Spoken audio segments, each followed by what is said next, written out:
Hello, I'm Kevin, Communications Specialist with the North Little Rock Public Library, and this is Community Connections.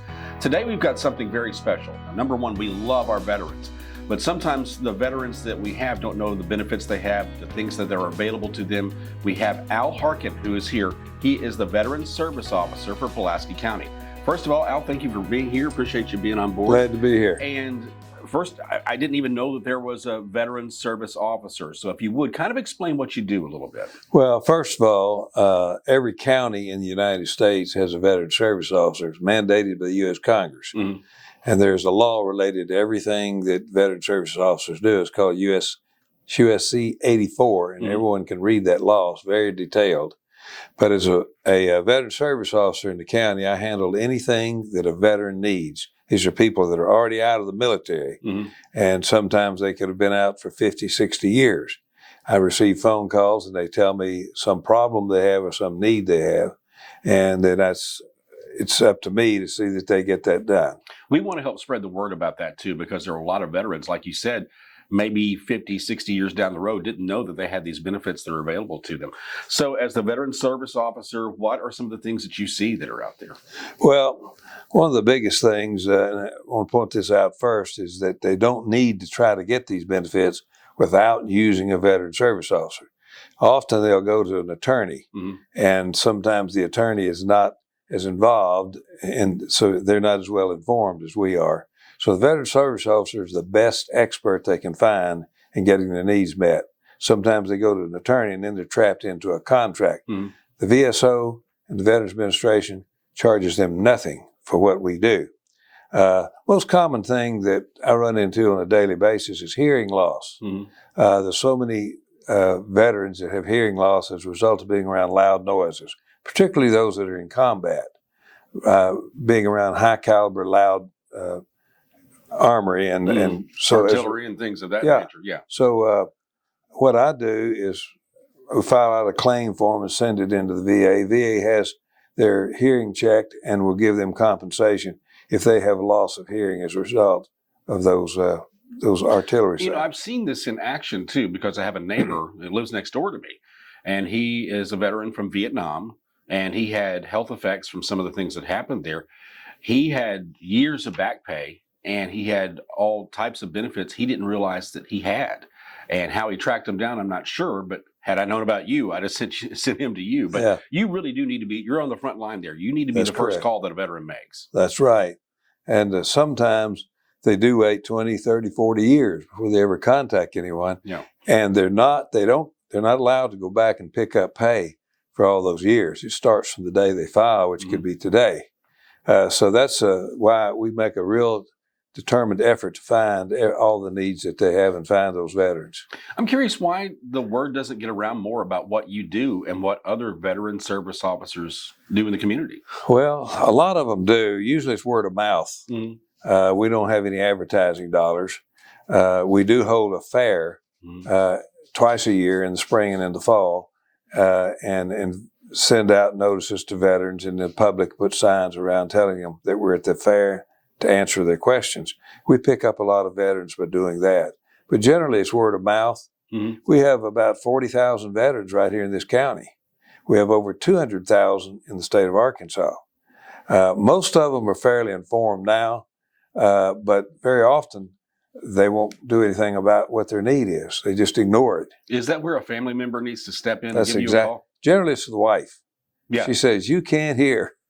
You go. What? Yeah, I know. And so that's things like, generally his wife says, you are going. I met yesterday with a veteran that he's just resisted it. He's in his 70s, and his wife says, you are going. So she took him by the hand and brought him in, and I've started the process to get his benefits for him. He might not have wanted to hear her. You never can tell. Well, that's another story. It is. We won't travel down that path today. But why do so many veterans, I mean, is it always, it seems like when you hear of people that have been in conflict or been as a part of the military, a lot of them come back with even mental disabilities or mental traumas and things. Why is that? Well, and I know that if you're on the front line and you're a soldier, I can see that. But like it seems like it happens in other areas. It does. Too. It happens. Even clerks. Yeah. A lot of it has to do, I guess, with being away from home. Right. Being in a foreign country, and they're lonesome. They get upset. And then no matter where they are, if they're in the war zone, they're exposed to a lot of things that can make them nervous and upset. But it can be other events. Mm-hmm. Give you an example is rapes. Mm-hmm. Within the military, there's rapes, there's suicides. They'll see their buddy commit suicide, and it's just something they can't forget. They need help when they come back home to get through all that. That's something that you touched on there too, as far as veteran suicides. It's the stat is just outstanding, and not in a good way. It's 50 veterans. 57 a day commit suicide. And that's across the country. Yeah. That's something we've got to do something about. Well, I've had, I guess, probably 10 or 12 in the last couple of years that I was working with. It's a pretty sad feeling. You just feel helpless. You think you've done everything you can to help them, and then it happens. So that's something we really need to focus on, and we do. We have a telephone line for them to call anywhere in the United States if they feel like they need to talk or they have that idea that they're going to take their life. Is there anything in that? I think that's where it comes into a family member too. Is there anything that a family member needs to be watching for that could help prevent that? Well, that's a little out of my league. That's on the health side, but I do have them call sometimes and says, I think that my son or my husband is dealing with some issues and we're afraid he's going to take his life. That's when we call the VA and get them to step in and do something for the veteran. Well, there's a list of things that you can do or direct people to if you want to go down this. And this is just a few things. I probably do 75 different things, but burying a veteran, get calls often. Usually it's on the weekend when I'm not even in the office. But I check my phones just in case there is a veteran that's died, like Friday or Saturday, because you have to move fairly quickly on those. They need a lot of assistance related to the cost of the burial, where he's going to be buried, how he gets in a veteran cemetery. I say it could be a lady as well. Then there's educational assistance for the veteran himself and sometimes for their children. One of the big things that's daily calls is in-home care for a veteran that just can't take care of themselves. And so I work with the family to try to get the veteran some help in the home. Job sources. They need a job. I give them several sources where they can go find jobs. Then they have to be determined to be an eligibility requirement for compensation for disabilities. So I try to make sure they get with me and not try to do that on their own. Most of the time, if they do it on their own, they're going to be denied. So they come to me, I know the rules, I help them go through the paperwork, and we file to get compensation for any type of disability that they have as a result of serving in the military. Then there's benefits available for surviving spouses. The veteran dies, and the spouse is left losing some income. Sometimes I can recapture that income for the spouse and get them some help financially. Then there's also appointing a member of the family to be a fiduciary for a veteran. Many of our veterans can't handle anything at all. Right. So they need some help to do that. Someone needs to be appointed that's responsible to take care of the money that comes in and other needs. So I take care of that for them. Then a lot of times they lose their military records, like the most common form is their discharge form, the DD-214. Right. They lose it, and they need a copy. And sometimes if they've just deceased and they don't have it, they can't get into the cemetery without that. So I move very quickly to try to get their records for them. Sometimes they need their records from the hospital showing that, yes, I do have this problem in my back, and I've went to the hospital while I was in the military, and that helps support their need for compensation. Right.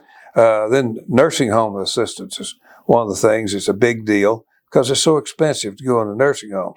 A lot of times people think just because they served in the military, they can get nursing home assistance. That's not true. There's certain rules that have to be followed. And even a veteran who goes into a VA nursing home, it usually costs $5,000 to $6,000 a month. So there's some assistance they need there. Then there's home loan guarantees. You've heard about the VA loans under the GI Bill and other things. And we don't get into that other than help them get certain forms to qualify, and then they go to a mortgage company and get them a loan. Then there's another thing where a veteran has, if he's 100% disabled, called total and permanent, he's not temporary 100%. He's going to be there for the rest of his life. So in Arkansas, their personal property tax that normally they would pay is free. Their real estate taxes on their home is free. They don't have to pay those once they get that qualification. I got a lot of that. Then sometimes the veteran did not retire from the military, and all they have is Social Security, and sometimes it's like $800 or $900 a month, not enough to live on. So sometimes I can get them an additional pension, even though they're not disabled. It's called a non-service connected compensation. So we have that available. Then they'll apply, or I'll assist them in applying for some disability to get compensation. Mm-hmm. We'll send it into the VA, and the VA denies it. They'll have the reason based on the law that they denied it. Well, then I go back, check the law, research the reason they denied it, and try to help them overcome that denial. We do that a lot. Then sometimes they get in a bind where they wind up owing the VA for money they received that the VA says you shouldn't have received this. Well, now they have to pay it back. So I help the veteran negotiate that. Yeah, I can see where that would be a real struggle. Oh, it's a surprise to them. It's devastating to some of them when they find out this thing. Why did you give me the money in the first place? Probably insulting to them also. Oh, yeah, it is. Our country. So sometimes I just say, look, he might not have owed this, but you did it, and I want you to waive this. So I work with them to get it waived or at least reduced. And then there's another matter of incarcerated veterans. They're in prison. I had one call yesterday, and he needed some help because he had been receiving money from the VA, Mm-hmm. and when you're incarcerated, you can't receive that money, and you have to pay it back.